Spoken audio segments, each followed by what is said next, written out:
سلام. قسمت 14 از کتاب زیبا و جذاب شاز کوچولو رو براتون میخونم.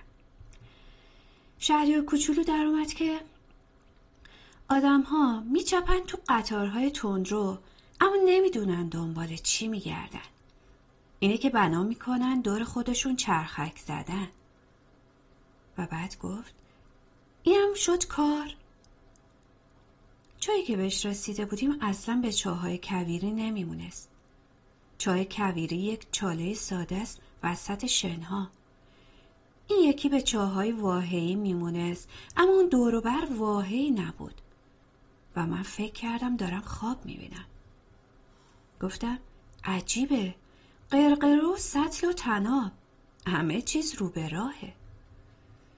خندید، تنابو گرفت و قرقره رو به کار انداخت و قرقره مثل بادنمای کهنه‌ای که تا مدت‌ها پس از خوابیدن باد میناله به ناله در اومد. گفت میشنوی؟ ما داریم این چاه رو از خواب بیدار میکنیم و اون داره برامون آواز میخونه. سطل رو آروم تا طرقه چاه آوردم بالا و اونجا کاملا در تعادل نگهش داشتم. از حاصل کار شاد بودم، خسته و شاد. آواز قرقره رو همونطور تو گوشم داشتم و تو آب که هنوز میلرزید لرزش خورشید رو دیدم. گفت بده من تشنه این آبم. و من تازه تونستم بفهمم پی چه چیزی میگشته. سطل رو تا لبهاش بالا بردم، با چشمهای بسته نوشید. آب بود به شیرینی عیدی. این آب به کلی چیزی بود سوای هر گونه خوردنی. زایده راه رفتن زیر ستاره ها و سرود قرقره و تقلای بازوهای من بود. مثل یک چشم روشنی برای دل خوب بود. پسر بچه که بودم هم چراغ‌های درخت عید و موسیقی نماز نیمه شب عید کریسمس و لطف لبخنده‌های عیدی رو که بهم میدادن درست به همین شکل اون همه جلوه و جلوه میبخشید. گفت مردم سیاره تو ور میدارن 5000 تا گل رو توی گلستان میکارن و اون یک دونه ای رو که پیش میگردن اون میون پیدا نمیکنن. گفتم پیداش نمیکنن. با وجود این چیزی که پیش میگردن ممکنه فقط توی یک گل یا توی یک جرعه آب پیدا بشه. جواب دادم گفتگو نداره. باز گفت گیرم چشم سر کوره، باید با چشم دل پیش گشت. من هم سیراب شده بودم، راحت نفس میکشیدم. وقتی آفتاب در میاد شن به رنگ عسله. من هم از این رنگ عسلی لذت میبردم. چرا میباید در رنج باشم؟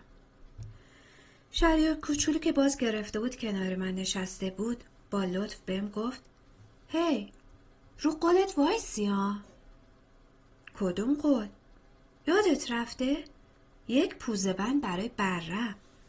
آخه من مسئول گلمم.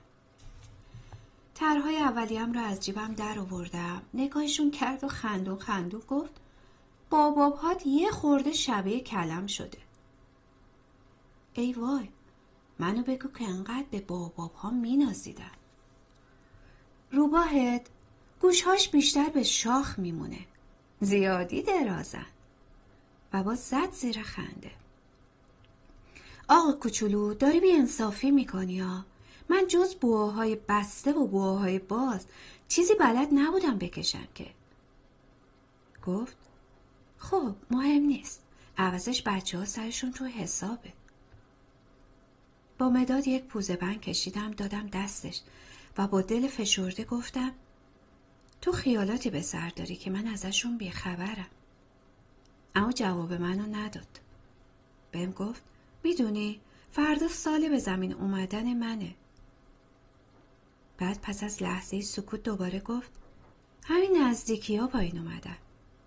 و سرخ شد. و من از نو بی اینکه بدانم چرا غم عجیبی احساس کردم. با وجود این سوالی به ذهنم رسید. پس 8 روز پیش اون روز صبح که تو تک و تنها 1000 مایل دورتر از هر آبادی وسط کویر به من برخوردی اتفاقی نبود. داشتی برمیگشتی به همون جایی که پایین اومدی. دوباره سرخ شد و من با دودلی به دنبال حرفم گفتم شاید هم به مناسبت همین سالگرد. باز سرخ شد. او هیچ وقت به سوالهایی که ازش میشد جواب نمیداد. اما وقتی کسی سرخ میشه معنیش اینه که بله، مگه نه؟ بهش گفتم آخه من ترسم برداشته. اما حرفم رو برید. دیگه تو باید بری به کارت برسی، باید بری سراغ موتورت. من همینجا منتظرت میمونم، فردا عصر برگرد. منتها من خاطر جمع نبودم. به یاد روبا افتادم. اگه آدم گذاشت عهدیش کنه، بفهمی نفهمی خودش رو به این خطر انداخته که کارش به گریه کردن بکشه. کنار چاه دیوار سنگی مخروبه‌ای بود. فردا عصر که از سر کار برگشتم از دور دیدم اون بالا نشسته پاهاشو آویزون کرده و شنیدم که میگه پس یادت نمیاد؟ درست این نقطه بودا. لابد صدای دیگه‌ای بهش جوابی داد، چون که شهریار کوچولو در رد حرفش گفت چرا؟ روزش که درست همین روزه. گیرم محلش اینجا نیست. راهم را به طرف دیوار ادامه دادم. هنوز نه کسی به چشمم خورده بود، نه صدای کسی رو شنیده بودم. اما شهریار کوچولو باز در جواب سوالی در اومد که آره معلومه، خودت میتونی ببینی رد پاهام روی شن از کجا شروع میشه. همونجا منتظرم باش، تاریک شد میام. 20 متری دیوار بودم و هنوز چیزی نمیدیدم. پس از مختصر مکسی دوباره گفت زهرت خوبه؟ مطمئنی درد و زجرم کش نمیده؟ با دل فشرده از راه موندم، اما هنوز از موضوع سر در نیاورده بودم. گفت خب حالا دیگه برو دیگه، میخوام بیام پایین. اون وقت من نگاهم رو به پای دیوار انداختم و از جا جستم. یکی از اون مارهای زردی که تو 30 ثانیه کلک آدم رو میکنه به طرف شهریار کوچولو قد راست کرده بود. من همونطور که به دنبال تپانچه دست به جیبم میبردم پا گذاشتم به دو، اما مار از سر و صدای من مثل فواره‌ای که بنشینه آروم روی شن جاری شد و بی اون که چندان عجله از خودش نشون بده با صدای خفیف فلزی لای سنگ ها خزید و رفت. من درست به موقع رسیدم پای دیوار و تفلکی شهریار کوچولو رو که رنگش مثل برف پریده بود تو هوا بغل کردم. این دیگه چه حکایتیه؟ حالا دیگه با مارها حرف میزنی؟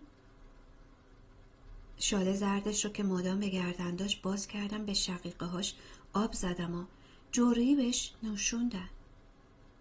اما حالا دیگه اصلا جرئت نمی کردم ازش چیزی بپرسم.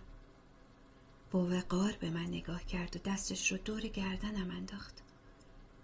حس کردم قلبش مثل قلب پرنده‌ای میزنه که تیر خورده و داره میمیره.